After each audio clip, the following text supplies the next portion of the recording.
These two players position based on where the other player is. Davidson comes over a wee bit, and the first player with a big move is Crystal Dunn. Very, very condensed, and everybody is square off one another.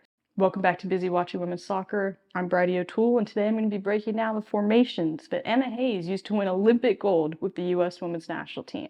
U.S. possession-focused team now under Hayes. This is the shape that they're going to be in most of the game when they have possession of the ball. Starting off at the back, we've got three defenders that are all essentially acting like center backs, protecting the perimeter of this 18-yard box. We have Tierna Davidson, Naomi Girma, and Emily Fox. In between the spaces that they've left, we have two defensive midfielders most of the time. It's going to be Sam Coffey and Lindsay Horan. And that's where things start getting a little confusing. My forwards, supposedly on paper, are Swanson, Smith, and Rodman, but they're not really structured together. And then I have Dunn, the defender, all the way out here. And then I've got Lavelle, who's my third midfielder. So the temptation might be to think that we've got a midfield trio. They're going to work in this triangular shape. But I don't think that's what's happening at all. Even though everybody here is a little bit offset, we'll see Swanson a little bit higher, we'll see Lavelle out a little bit wider. I think what's really happening is there's a box midfield here.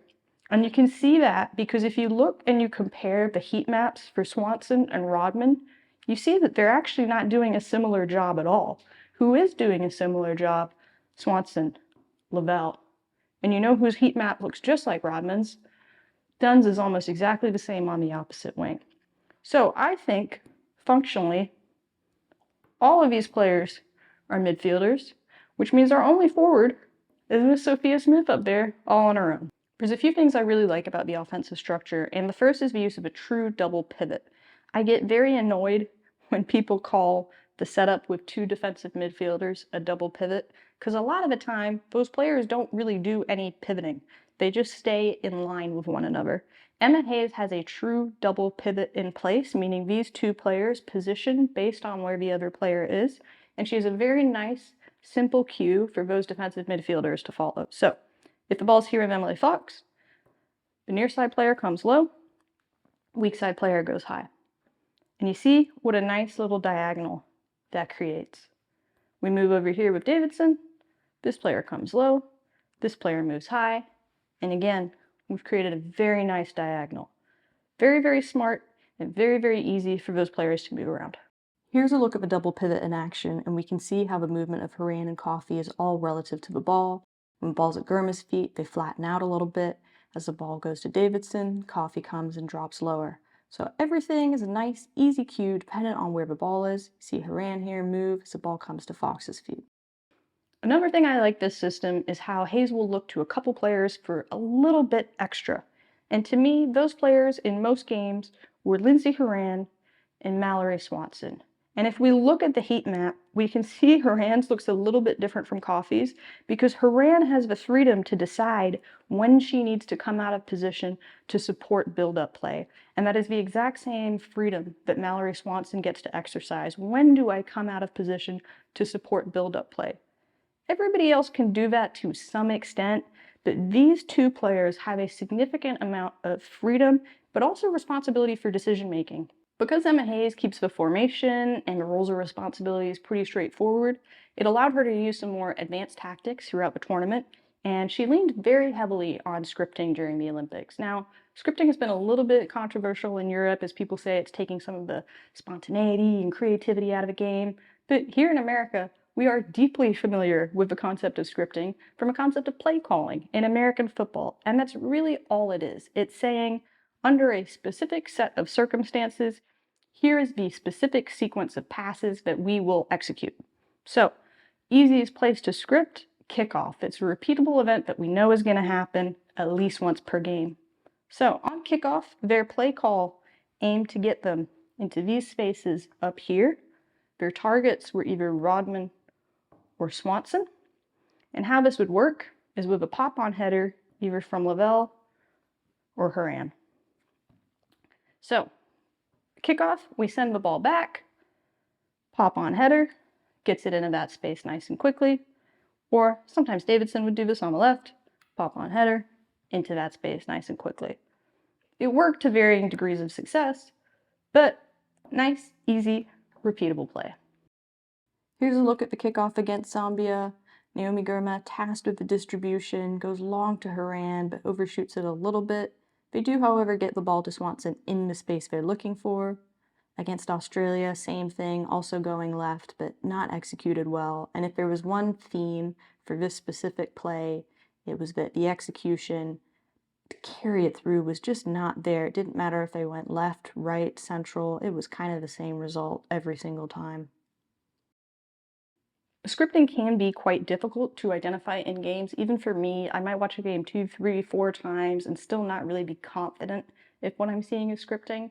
But there was one game where I was 1,000% sure what we were seeing was scripting, and that's the game against Japan. Japan was in a low block, so this whole area of the pitch was just very densely populated, very difficult to get balls into. So I love the play that they drew up for this. It's going to use 3 players, and in this example, it's going to be Fox, Haran, and Rodman. So Rodman hangs out up here, kind of where Japan's defensive line is. Fox comes out wide. Rodman very quickly comes down low. She drops, and as she drops, her defender comes with her. As she's doing that, Haran moves in to support.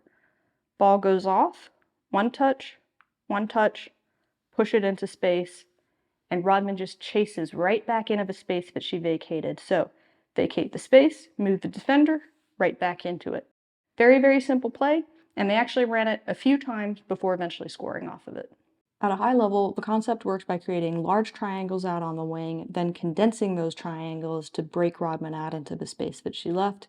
There's a couple different variations of this. This one was almost like a play action where you don't have her as part of a triangle, but you execute the same thing to break her out. I have a full breakdown of this on my Patreon because there's quite a lot of detail to what they did here. So if you're interested, do check that out. That was a team's offensive structure. Now I want to take a look at what happens when they turn over the ball and they have to start playing defense. The U.S. play their defense in a 4-4-2 mid-block, meaning they're usually trying to block off this middle area of the pitch.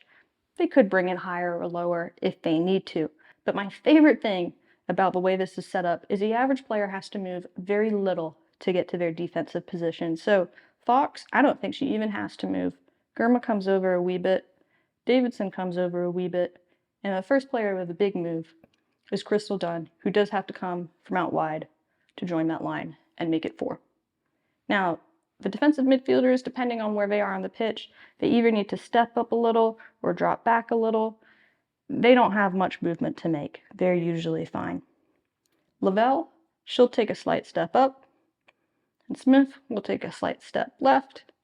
And we've really only got 2 players with another big move to make. Swanson, especially because she has a lot of that freedom and positioning that we talked about, typically has a bigger step back.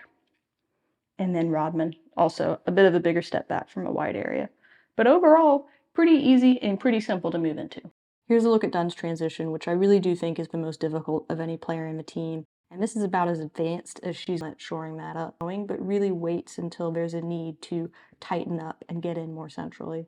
And now you can see that 4-4-2 mid-block starting to form. The example I showed earlier on the goal kick, much higher up, that was a 4-4-2 high block, but this is really the shape that they are looking to get into, the mid-block. 2 different shapes for 2 different purposes. When we looked at the offensive structure, lots of diagonals, lots of shape, lots of different passing lanes. And then when we look at the defensive structure, very, very condensed, and everybody is square off one another. So 2 different shapes, 2 very different purposes, and we can see just how effectively that worked. Really hope you enjoyed this video. Let me know if you liked the stuff with the mat, and I will certainly consider filming more. Thank you for your time. I'll see you again soon.